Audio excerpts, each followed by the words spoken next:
കേസെടുത്തു. സംസ്ഥാന സ്കൂൾ കലോത്സവവുമായി ബന്ധപ്പെട്ട വാർത്താവതരണത്തിൽ ഡോക്ടർ അരുൺകുമാർ സഭ്യമല്ലാത്ത ഭാഷയിൽ ദ്വയാർത്ഥ പ്രയോഗം നടത്തിയെന്ന് കമ്മീഷൻ. ഇപ്പം എങ്ങനെ ഇരിക്കുന്നു നമ്മുടെ Arunkumar, doctor Arunkumar, reporter TV അവതാരകൻ. കുറഞ്ഞ കാലം കൊണ്ട് പ്രേക്ഷകർ ശ്രദ്ധ നേടിയ ഒരു വ്യക്തി തന്നെയാണ് അരുൺകുമാർ. അപ്പം അദ്ദേഹത്തിൻ്റെ പല റിപ്പോർട്ടിനോട് എനിക്ക് നീരസമുണ്ട്, പക്ഷേ പലപ്പോഴും ഇഷ്ടപ്പെടാറുമുണ്ട്. അദ്ദേഹത്തിൻ്റെ ആ പവർ ഒരു വല്ലാത്ത പവറാണ്.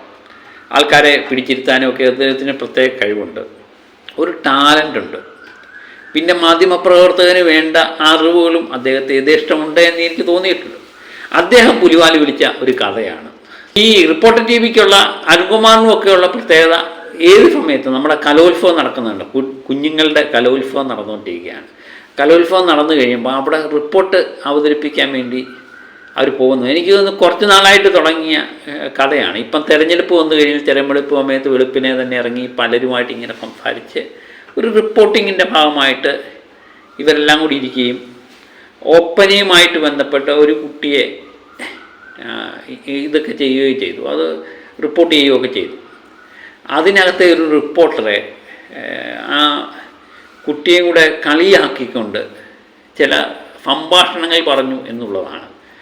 റിപ്പോർട്ടിങ്ങിനിടെ കുറച്ച് മാധ്യമപ്രവർത്തകരെല്ലാം കൂടെ ഇരുന്നിട്ട് ഈ കലോത്സവവുമായി ബന്ധപ്പെട്ട ഈ ഒപ്പനയുടെ കലോത്സവം അതുമായിട്ട് ബന്ധപ്പെട്ട ചില ദ്വയാർത്ഥ പരാമർശം നടത്തി എന്നാണ് ബാലാവകാശ കമ്മീഷൻ കണ്ടെത്തിയിരിക്കുന്നത്. എനിക്ക് തോന്നുന്നു ആ റിപ്പോർട്ട് വന്നപ്പോൾ മുതൽ തന്നെ ഇവിടെ പലരും ഇത് റിപ്പോർട്ട് ചെയ്തല്ല, പലരും ഇത് മോശമായി പോയേ എന്നാണ്. പ്രത്യേകിച്ച് കുഞ്ഞുങ്ങളുടെ കാര്യത്തിൽ നമ്മൾ വാത്സല്യം കൊടുക്കേണ്ട ഒരു വ്യക്തി, കുഞ്ഞുങ്ങളെ സംബന്ധിച്ച് അത് മൈനറായിട്ടുള്ള കുട്ടികളാണ്.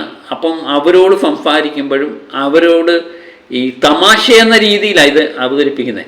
ഇപ്പം ബോച്ച എന്ന് പറയുന്ന വ്യക്തി തമാശ എന്ന രീതിയിലാണ് ഇൻ്റർവ്യൂവിലൊക്കെ പങ്കെടുത്ത് കഴിയുമ്പോൾ അദ്ദേഹം പറയുന്ന തമാശകൾ വേറെ ഒരു വ്യക്തിക്ക് എതിരായിട്ട് വരുമ്പോഴത്തേന് ആ തമാശ പോയി ദ്വയാർത്ഥ പ്രയോഗമായി മാറി.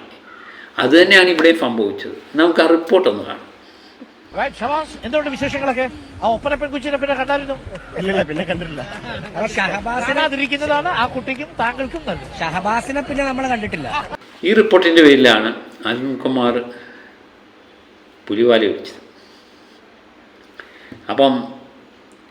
അപ്പം അരുൺകുമാറിനെതിരെ കേസെടുത്തിട്ടുണ്ട്, റിപ്പോർട്ടർ TVക്കെതിരെയും കേസെടുത്തിട്ടുണ്ട്. എനിക്ക് തോന്നുന്നു ബാലാവകാശ കമ്മീഷനാണ് റിപ്പോർട്ട് തേടിയിരിക്കുന്നത്.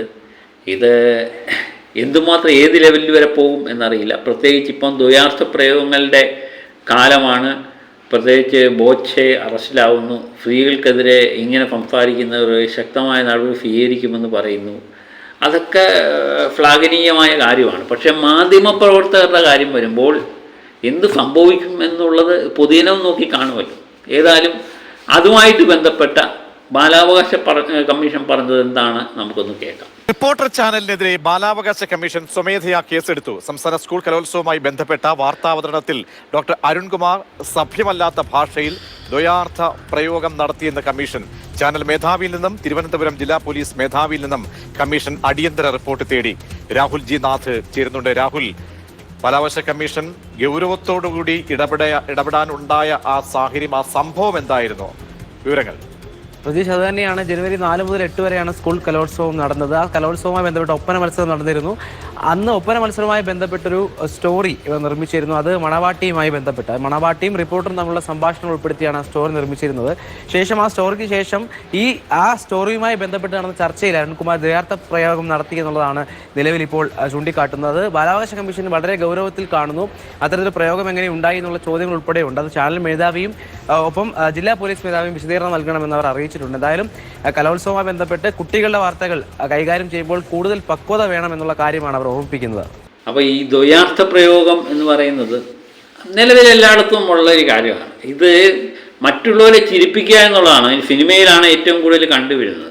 പക്ഷേ ഇപ്പം ആൾക്കാർക്ക് ദ്വയാർത്ഥ പ്രയോഗങ്ങളോട് വലിയ താല്പര്യമില്ല. ഇപ്പം കൂട്ടുകാരൊക്കെ തുമ്മി സ്ത്രീയും പുരുഷനും ഒക്കെ തുമ്മി. എനിക്ക് തോന്നുന്നു ബോച്ചയുമായിട്ട് ഇൻ്റർവ്യൂവിൽ ഈ ദ്വയാർത്ഥ പ്രയോഗങ്ങൾ ബോച്ചെ പറഞ്ഞപ്പോൾ ഏറ്റവും കൂടുതൽ പ്രേക്ഷകരെക്കാളും ഏറ്റവും കൂടുതൽ തിരിച്ചത് അവതാരക ചെയ്യുന്ന വ്യക്തികൾ. അവർക്ക് താല്പര്യം ഇത് വീണ്ടും വീണ്ടും കേൾക്കാനുള്ള താല്പര്യം എന്താണ് എന്ന് ചോദിച്ച് പുള്ളിയെ കൊണ്ട് പറയുന്ന പോലെ എനിക്ക് തോന്നിയായിരുന്നു ആ ഒരു വീഡിയോ കണ്ടു കഴിഞ്ഞപ്പോൾ. അപ്പോൾ ആ കുട്ടി അങ്ങ് ചിരിക്കുകയാണ്, അവതാരിക അങ്ങ് ചിരിക്കുകയാണ്, പുള്ളിയെ വീണ്ടും വീണ്ടും പറയാൻ പ്രേരിപ്പിച്ചുകൊണ്ടേയിരിക്കുകയാണ്. അപ്പോൾ റേറ്റിങ്ങിൻ്റെ പ്രശ്നമായിരിക്കാം. പക്ഷെ ആ വീഡിയോകളൊക്കെ അങ്ങ് ആൾക്കാർ കണ്ട് അതാണ് ഞാൻ പറഞ്ഞത്. ഇത് ഇങ്ങനെയൊക്കെയുള്ള കാര്യങ്ങൾ അശ്ലീലം കേൾക്കാൻ ആൾക്കാർക്ക് പൊതുവെ താല്പര്യമാണ്. പക്ഷെ അത് നമ്മൾ പുറത്ത് പറയുമ്പം അയ്യേ മോശം എന്ന് പറയുന്ന പലരും ഇത് കേൾക്കാൻ താല്പര്യമല്ലേ. ഇപ്പം ദ്വയാർത്ഥ പ്രയോഗങ്ങൾ, ഇപ്പം നമ്മൾ ഒരു കാര്യം പറയുമ്പോൾ അതിനൊരു വേറെ ഒരു അർത്ഥം കണ്ടെത്തി അത് പ്രേക്ഷകരുടെ മുന്നിൽ പ്രദർശിപ്പിക്കുക എന്നുള്ള ഒരു രീതിയാണ് ഈ ദ്വയാർത്ഥ പ്രയോഗങ്ങൾ കൊണ്ട് ഉദ്ദേശിക്കുന്നത്. അത് മനുഷ്യരെ ചിരിപ്പിച്ച് കഴിയുമ്പോൾ, ഞാൻ പറയുന്നത് കേട്ട് മറ്റുള്ളവർ ചിരിച്ചു കഴിയുമ്പോൾ ഞാൻ എന്തോ വലിയൊരു സംഭവമായിട്ടാണ് തോന്നുന്നത്. സത്യം പറഞ്ഞാൽ പരിഹാസമാവുകയാണ് ചെയ്യുന്നത്. ഈ ദ്വയാർത്ഥ പ്രയോഗങ്ങൾ പറയുന്ന വ്യക്തികളെ പലപ്പോഴും അത് പരിഹാസമായി മാറും. ഒരുപക്ഷെ ചിരിച്ചു നിൽക്കും, അന്നേരം പൊട്ടിച്ചിരിച്ചു നിൽക്കും. പിന്നെ നമ്മൾ വിചാരിക്കും ഇവൻ എന്താ വാടാ എന്ന്.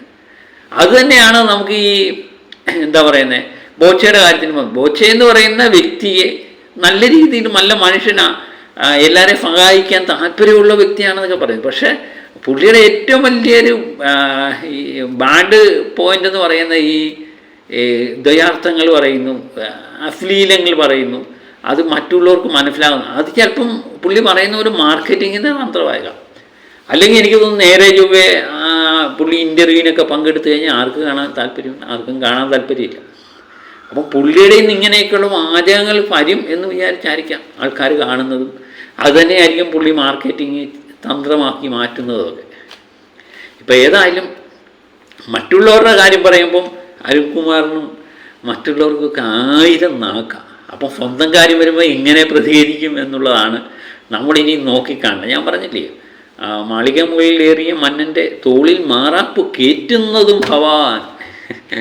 അപ്പോൾ എനിക്ക് തോന്നുന്നു കഴിഞ്ഞ കാലങ്ങളുടെ ഏറ്റവും കൂടുതൽ സ്ത്രീകൾക്ക് ഈ എതിരായിട്ടുള്ള വാർത്തയൊക്കെ അതിനിശ്ചിതമായി വിമർശിക്കുകയും സ്ത്രീകളോടൊപ്പമാണ് എൻ്റെ മനസ്സ്, ഇങ്ങനെയുള്ളവരെ ശിക്ഷിക്കണമെന്നൊക്കെ ഘോരഘോരം നമ്മളോട് പറഞ്ഞ ഡോക്ടർ അരുൺകുമാർ തന്നെ അവസാനം ഈ കുരുക്കിൽ വീണിട്ടുണ്ട് എന്നത് കേൾക്കുമ്പോഴേ നമുക്കൊരു എന്താ പറയുന്നത്, നമുക്ക് സന്തോഷമൊന്നുമില്ല. ഏതായാലും ഈ ദ്വയാർത്ഥ പ്രയോഗങ്ങൾ സത്യം പറഞ്ഞാൽ ആര് പറഞ്ഞാലും, അതും പ്രത്യേകിച്ച് സോഷ്യൽ മാധ്യമങ്ങളിൽ എല്ലാവരും മീഡിയകൾ എന്നൊക്കെയെന്ന് പറയുന്നത് എല്ലാവരും കുട്ടികൾ വരെ കണ്ടുകൊണ്ടിരിക്കുന്നതാണ്. നാളത്തെ തലമുറകൾ ഇത് കണ്ടുകൊണ്ടിരിക്കുകയും അവർ ഇതൊരു വിഷയമായിട്ട് അവതരിപ്പിക്കുകയും അവരിതിൽ നിന്ന് പ്രചോദനമൊക്കെ ഉൾക്കൊള്ളുക എന്നൊക്കെ പറയുന്നത് വളരെ മോശം പ്രവണതയാണ്. അത് ബാലാവകാശ കമ്മീഷൻ അതിൽ ഇടപെട്ടത് തന്നെ വളരെ നല്ല കാര്യമായ, അതിൻ്റെ നടപടി എന്ത് വരും എന്നുള്ളത് നമ്മൾ നോക്കിക്കാണേണ്ടാവും. ഇനി കേസുമായിട്ട് മുന്നോട്ട് പോകും. എനിക്ക് തോന്നുന്നു ഈ സാഹചര്യത്തിൽ കേസുമായിട്ട് മുന്നോട്ട് പോയില്ലെങ്കിൽ അത് 2 നീതി, ബോച്ചയ്ക്കൊരു നീതി, അരുൺകുമാറിനും മറ്റൊരു നീതി എന്ന് പറയുന്ന രീതിയിലേക്ക് ചർച്ച വഴിമാറും. അതുകൊണ്ട് കേസെടുക്കാൻ തന്നെയാണ് സാധ്യത കൂടുതൽ കാണുന്നത്. അപ്പം മറ്റൊരു വിഷയമായി വീണ്ടും എത്താം. ഒക്കെ ബായ്.